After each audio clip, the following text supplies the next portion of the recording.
vēl ir viena lieta, kas mums ir jāizdara. Ne, patiesībā mums ir divas lietas. Mēs pavisam ātri gribējām izskriet cauri visai sezonai, jo sezona ir īsa, kā jūs zināt, no septembra līdz tagad. Un mēs gribējām izskriet cauri un ar visiem kopā apstīties, kā mums ir gājis. Es gribētu. Jā, es arī. Jo pat, ja jūs teiktu, nē, es teiktu, es biju sagatavojies abām versijām, un tāpēc sāksimies ar pavisam jauku video, kā mēs sezonu iesākām ar mūsu prezidentu, ar Raimondu Vējonu, un iesākām, manuprāt, ļoti klasiski.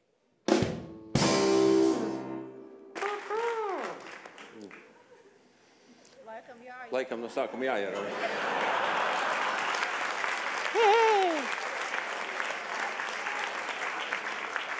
Un kas vēl interesanti, pēc tam kādā no turpmākajiem raidījumiem pie mums ciemos, kad viesojās Raimonds Pauls ar Agnes Rakovsku, mēs noskaidrojām, kas Raimondiem ir kopīgs. Lūdzu video.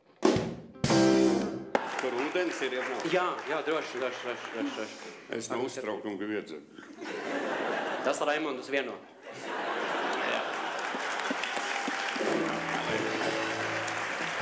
Vēl bez šiem viesiem mums bija arī kolosāls iznāciens Ziļa Violets raidījumā, kad mums ciemojās Renārs Zeltiņš.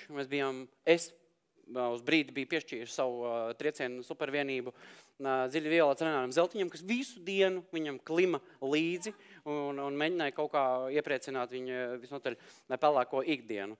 Apstīsimies, kā viņam gāja. Lūdzu.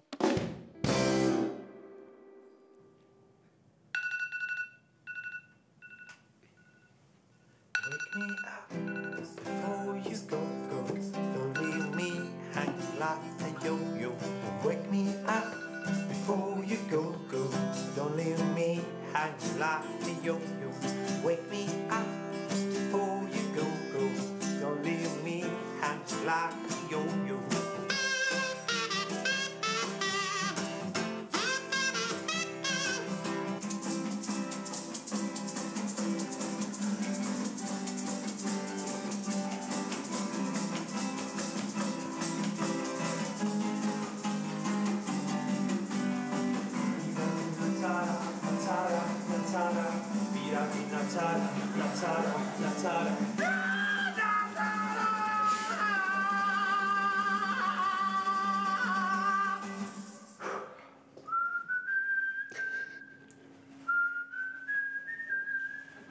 I can touch you all night long.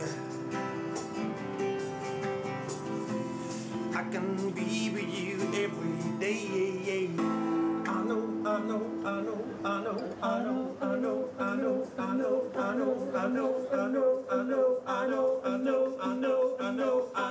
know. Ain't gonna leave your thing alone, but ain't no sunshine when she's gone.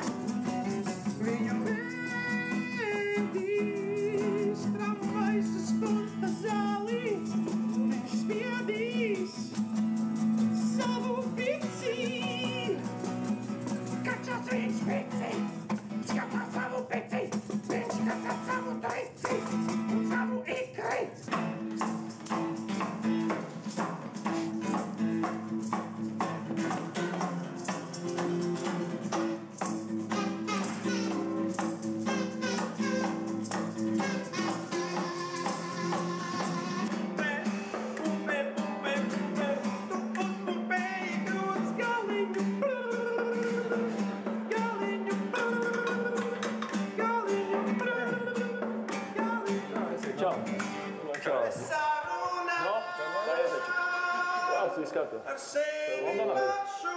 Kad nerādās mazas sarkans cilvēciem jau vienā? Ir. Man tagad pēdējās 12 stundas tagad rādās. Vai vien cūciņu, iedod man vien cūciņu. Kui.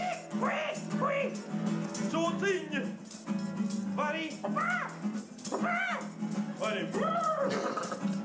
Labāk zirgu neēdīs. Renārs zirgu neēdīs. Viņš ēdīs vienu cūciņu.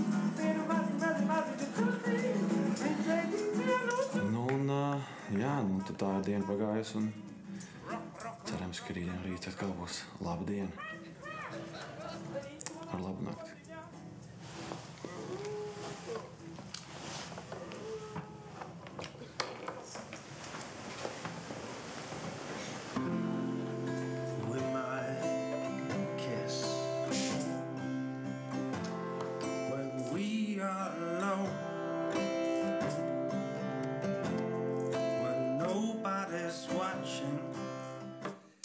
Nu, mīlīši, bravo, bravo. Dziļi Violets, dāmas un kungi. Jā, Heidi. Šīs pakalpojums, starp citu, ir pieejams, jebkurš no jums var pa baigo piķi noiet. Viņus visu dienu staigās līdz jums. Oriģinālais video, kā jūs saprotat, bija daudz garāks, mēs saīsinājām viņu maksimāli. Vēl mums bija kolosāls raidījums, kur mums viesojās arī Mairis Briedis, un viņš man iemācīja boksēties. Starp citu, ja tagad jūs gribat man pienākt uz ielas un kaut ko uzmanaties, jo lūk, kā man gāja. Es tā kā eju vairāk uz degunu, ja, vai pa zodu skatos vairāk, vai kur ir tā īstā vieta. Jā, un kas interesanti, uzreiz pēc šī raidījuma mums bija mēnešu pārtraukums, un nebija nekāda tieši sakara ar šo raidījumu, bet iespējams, ka bija. Tad pie mums ciemojās arī cienījumā Radzobas kundze no kritiķu pasaules, kas mums atklāja tādas kritiķu aizkulis, un mēs uzzinājām, kāpēc viņi dažreiz iet uz banketu pēc pirmizrādes, dažreiz neiet. Katrs kritiķis to jautājumu risina atšķirīgi. Jā. Es risinu pavisam, un tā ir nopietni, kaut gan jums liksies, ka tas joks. Ja man jāraksta pa izrādi, bet tā izrādi nepatīk, tad es to banketiņu neeju. Cilvēks steidz, viņi netic. Bet tieši tā. Līdz ar to visi teātri pēc šī raidījuma uzreiz vienkārši skatās, kas banketā. Un salīdzina cilvēku skaitu zālē un ar cilvēku skaitu banketā un secina, kā viņiem ir gājis.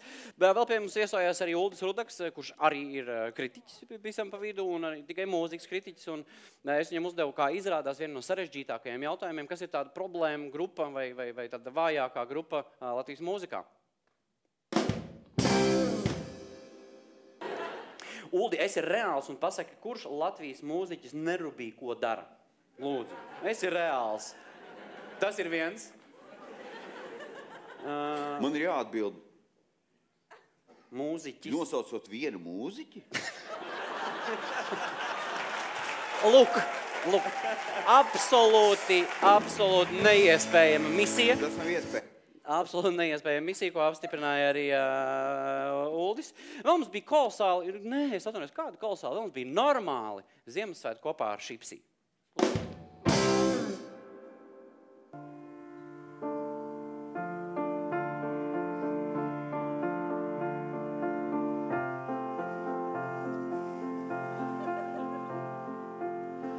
Normāli Ziemassvētki nāk, nevajag tāpēc visiem trakot sākt.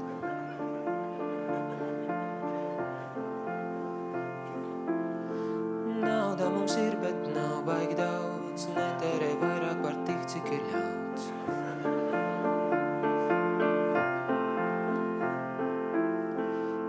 Normāli Ziemassvētki klāt, mamma karbonādi klapēt sāk.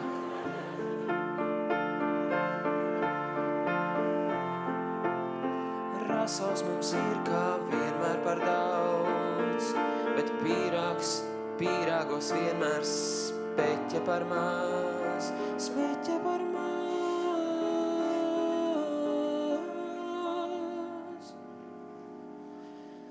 Normāli Ziemassvētki nāks, neceri, ka pēkšņi sniktes sāks.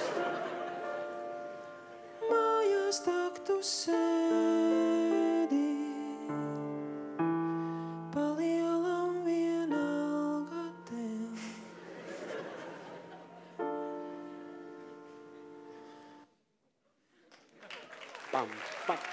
Kolosāli Ziemassvētki, jā, jo mēs jau arī pirms tam bijām pilnīgi pārliecināti, ka Ziemassvētki tā sajūta ir pārvērtēta, un beidzot mēs viņu nolikām tur, kur tam ir jābūt, sēdējām, visi gruzījāmies.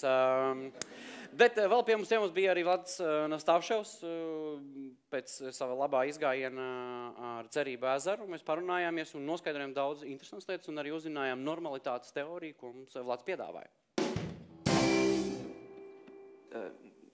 Vienīgā norma vispār, kas pastāv, ir tas, ka normas nav.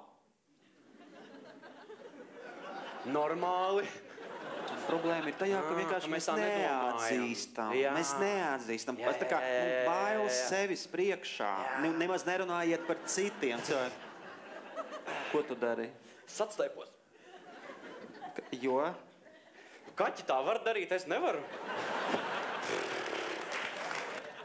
Jā, pēc šī raidījuma daudzi, kas domāja, ka viņi nav normāli, saprat, ka viss ar viņiem ir kārtībā. Vēl vai kādā raidījumā mums viesojas arī kvantu fiziķis Kaščeiva kungs, kurš mums izstāstīja visu par fiziku, beidzot mēs esam labi informēti. Tu jūti? Jā, tu paraustīji vakuumu. Jā, un lielas masas. Nē. Tas droši vien izskaidro par tām dejām. Saproti, kad puisis ar meiteni dejo, viņas iešūpina vakuumu. Viņas staro gravitācijas viļņus. Pilnīgi godīgi, šis nav joks, šī ir patiesība. Vai, bet staro un piedalās kosmiskajā korī un piepilda to visu ar čukstiem. Tādiem ļoti vājiem. Saproti, jā? Galvenais skaties, kā sāstās. Tagad tas ir pāris, ja? Kas dejo. Pāris būtu šeit, ja? Tu būtu detektors, būtu lielā auss. Kas? Teleskops. Teleskops. Es esmu teleskops. Un miljārdu gaismas gadu attālumā. Tu tad mēģini saprast, ko viņi tur dara. Gaismas nav. Ļoti tālu, ja? Tāds lūriķi. Gravitācijas te viņi iet caur visu. Nu, tas ir tas skaisti, saproti? Redzēt zvaigznes, to katrs prot. Teleskopu sabūvēt kādas, tik ne. Ja sabūvēs gravitācijas viļņus teleskopu, saprot, mēs kaut ko tādu ieraudzīsim, saprot? Saklausīsim, ko redzēt. Ir sevišķi pusnaktī, nu nekādīgi nevajadzētu. Šis ir traki, ko mēs darām. All right. Un kas smieklīgi, lai arī cik daudz reizes Vjačeslavs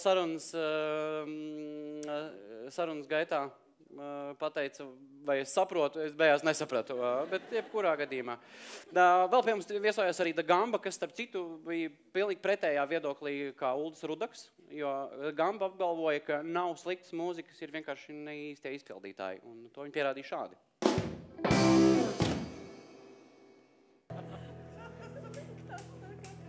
Pēdējo reiz vēl gribētos ar tevi atkal kopā.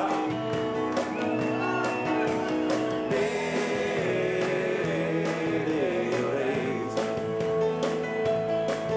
būt mūsu pīlījušā vasarā.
Hopsi.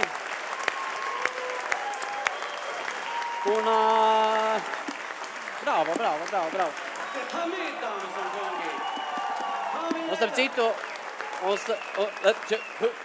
šis video nekad nebeigsies. Un starp citu, tā bija pēdējā reize, kad kāds teica, ka no Stūdroza neuztaisīsi. Lūk, var. Vēl pie mums ciemos bija arī Mārtiņš Rītiņš. Viņam arī labi gāja, kā jūs iepriekš nojautāt. Cik, es tev atvedu dāvanu. Oh my God. 2 no manām olām. Abas? Abas manas olas. Paldies. Kādā citā reizē, kad es jau biju panašķojies ar Rītiņu olām, Mēs arī noskaidrojām vienu svarīgu jautājumu, jo vienmēr bijis jautājums, kāpēc roka ģitāristi stāv tik specifiskā stājā un tik specifiskām sejām, un to mums profesionāli ģitāristi arī izskaidroja. Savulaik dēls teica, ka viņš zinot, kāda esot pareiza, tā gan esot roka ģitāristi stāja, tad tās esot, jāstāv, kājas ir vismaz plecu platumā, ģitāra ir noteikti nolaista zem jostas vietas, un tai sejas izteiksmē esot jābūt tādai, kā kaut kas smirdētu. Viņš teica, ja tu to māki, tad tu vari skatos un spēlēt roku. Ja, un vēl arī tu vari arī paralēli vēl meklēt, kur tieši smird, jo tu ir tā vēl tā nav skaidrs, kur tas ir, no kurienes.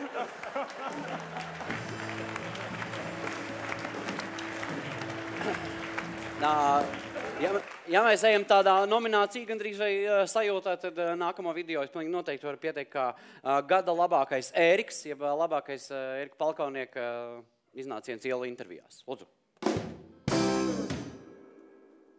Mielaus līdz šim ir bijis viens no sarežģītākajiem eksemplāriem Latvijas popkultūras parciņā. Vai kaut kas ir mainījies? To mēs noskaidrosim. Sveiki! Var pavaicāt jādāmiņu? Es ļoti steidzos, atvainoju. Labi.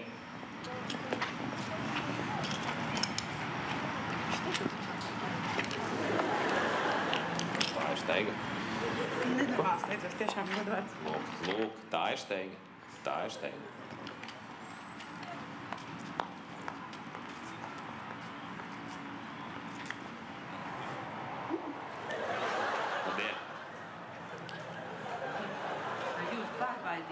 Pārbaidīja? Jā. Es gribēju zināt, vai jums kādreiz ir bijis tā, ka Zālamans liek roku uz pleca sapnī?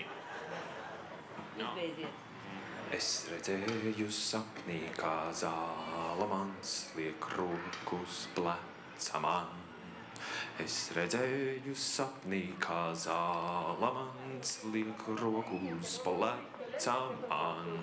Var det liksom väldigt chockerande? Vai jums ir bijis tā, ka Zālamans liek sapnī roku uz pleca?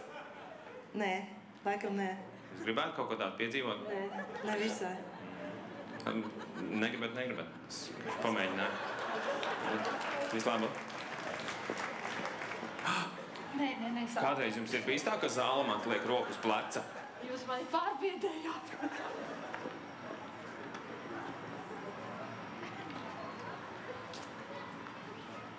Zālamans ir drausmīgi biedējošs tēls sanāk. Tad Mielavam murgi rādījās.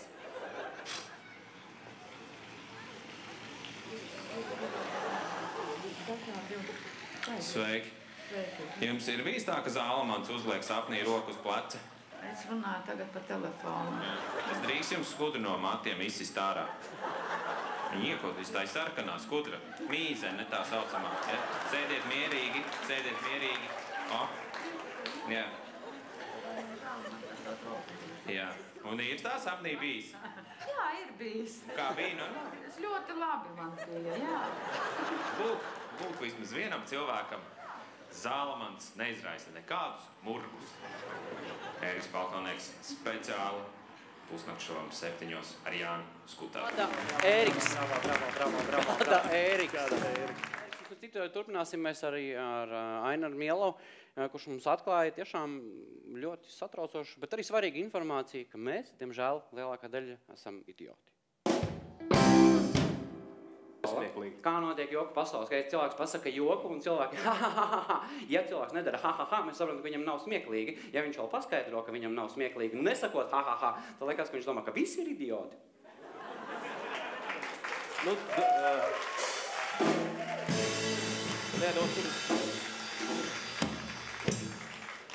Atbildi ir vienkārši. Vai no es esmu idiots, vai tie, kas smējās, ir idioti. Jā, daudz jau variantu nav. Un ņemot vērā to, ka mēs tajā brīdī sapratām, kas mēs patiesībā esam, tieši šim notikumam par godu arī radās šis jaunais burīgais seriāls Idioti. Ja, jo mēs jums varam atklāt, tas ir top secret, bet es domāju, sezonas beigās viss vienalga. Īstenībā tie esam mēs Nauri. Kas tur filmējās. Jāsaka, paldies arī grīmu māksliniecēm. Jā, vispār neviens nekad nav uzminējis. Bet labā ziņa ir tā, ka Idiotiem ir noslēdzošā sērija. otrās sezonas noslēdzošo sēriju, kuru mēs arī finālā apskatīsimies. Lūdzu, video.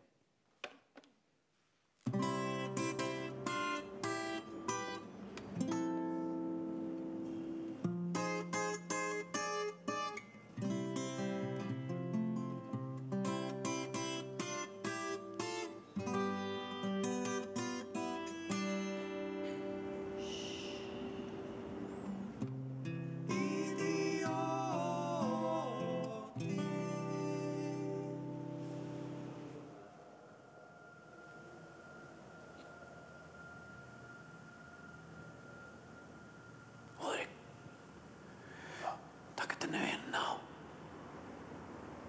Ir tāds sajūta, kā mēs būtu šausmenē. Vai ne? Jā. Man arī tāpat. Vai?